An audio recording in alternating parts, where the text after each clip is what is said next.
और अमेरिका का हमला विश्व राजनीति की सबसे बड़ी घटना है, लेकिन राजनीति में जो दिखता है वही होता भी है, ऐसा कहा नहीं जा सकता। क्योंकि अमेरिका के हमलों पर एक खुफिया रिपोर्ट है कि ट्रंप और खामनेई के बीच मैच फिक्स था, यानी ईरान को हमले की तारीख और समय पहले से पता था। यह सूचना खुद पेंटागन से तेहरान को दी गई थी। लेकिन यह सच है तो अमेरिका ने ऐसा क्यों किया? ट्रंप ने खुद ईरान को हमले की प्लान क्यों बताई? इस ऑपरेशन के पीछे खास मकसद था। हमलों से पहले क्या हुआ और इसके पीछे ट्रंप की रणनीति क्या है, इस रिपोर्ट में जानिए।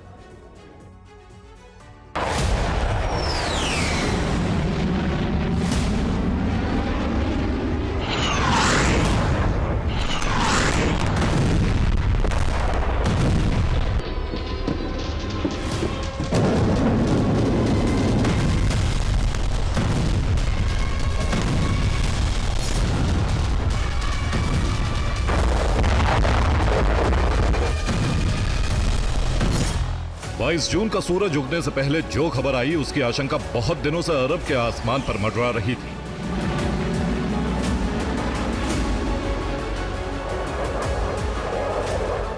अठारह 19 जून को जब इजराइल के आसमान पर अमेरिका के B-2 एटमी बॉम्बर मंडराते देखे गए, तभी यह मान लिया गया था कि व्हाइट हाउस ने ईरान के परमाणु कार्यक्रम को तबाह करने की तैयारी कर ली है।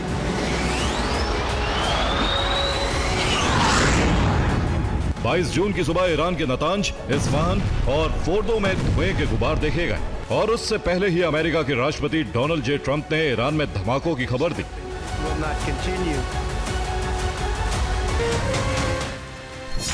लेकिन सवाल यह है कि क्या ईरान के खिलाफ अमेरिका का ऑपरेशन फिक्स था? क्या ईरान को अमेरिका के हमले की तारीख और वक्त पहले से पता था?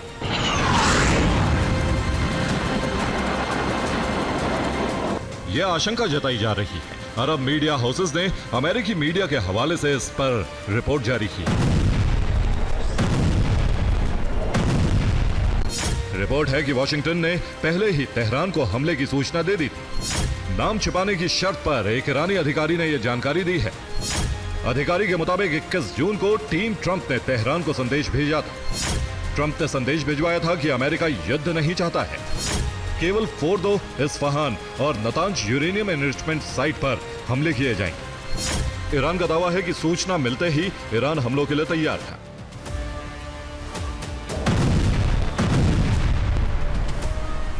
बाईस जून को जब ईरान पर हमले किए गए, उससे कई दिन पहले ही ईरान अपने न्यूक्लियर ठिकानों की मजबूत मोर्चाबंदी कर चुका था।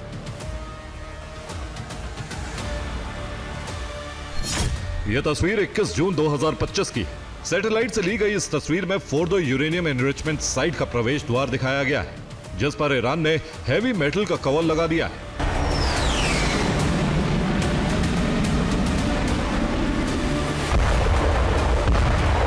यानी ईरान पहले से ही अमेरिकी हमलों का असर घटाने के लिए फोर्दो पर तैयारी कर रहा था। फोर्दो ईरान का सबसे गहराई में बना न्यूक्लियर ठिकाना है। इसका डिजाइन बड़े से बड़े हमले को झेलने के हिसाब से तैयार किया गया है।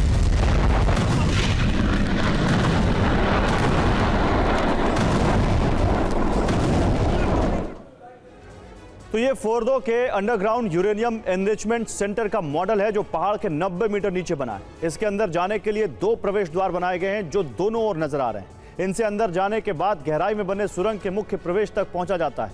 2 लंबी सुरंगों में कई 100 मीटर चलने के बाद 2 और घुमाव आते हैं।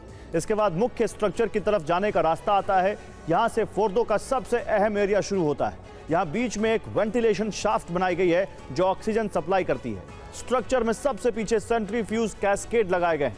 यही यूरेनियम एनरिचमेंट का काम होता है।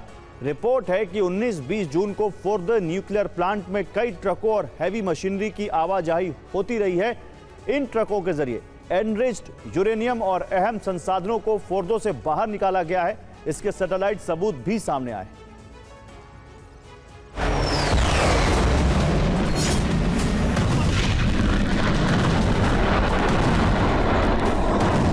फोर्दो न्यूक्लियर साइट ईरानी परमाणु कार्यक्रम का सबसे अहम ठिकाना है। यहां सबसे ज्यादा यूरेनियम एनरिचमेंट किया गया है। लेकिन ईरान का दावा है कि अमेरिकी हमलों से कोई नुकसान नहीं हुआ।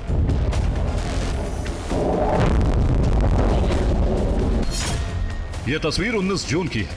इसमें फोर्दो न्यूक्लियर एनरिचमेंट साइट पर ट्रकों की कतार नजर आ रही है। दावा है कि ईरान ने यहां से अपना एनरिच्ड यूरेनियम हटा लिया है। 20 जून को भी फोर्दो सहित नतांज और इस्फहान न्यूक्लियर प्लांट पर बड़ी लॉजिस्टिक गतिविधि देखी गई थी। माना जा रहा है कि अमेरिकी हमलों से ईरान के परमाणु कार्यक्रम की रफ्तार रुकी है, लेकिन उसके सबसे अहम संसाधनों का ज्यादा नुकसान नहीं हुआ है।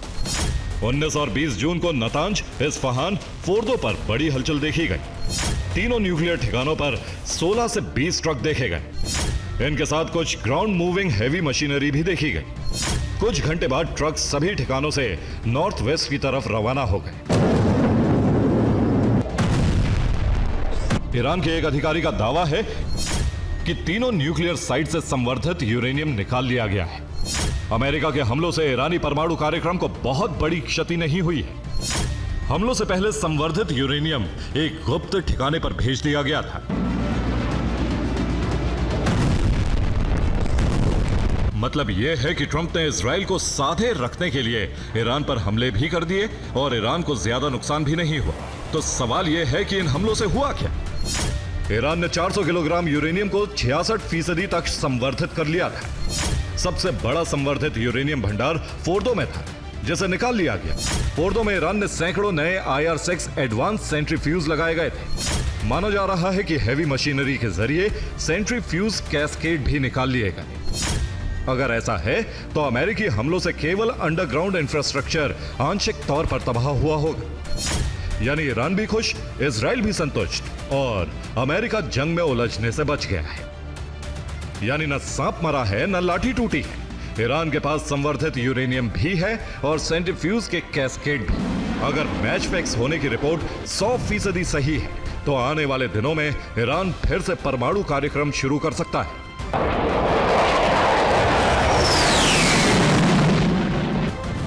Bureau report, TV9 भारतवंश।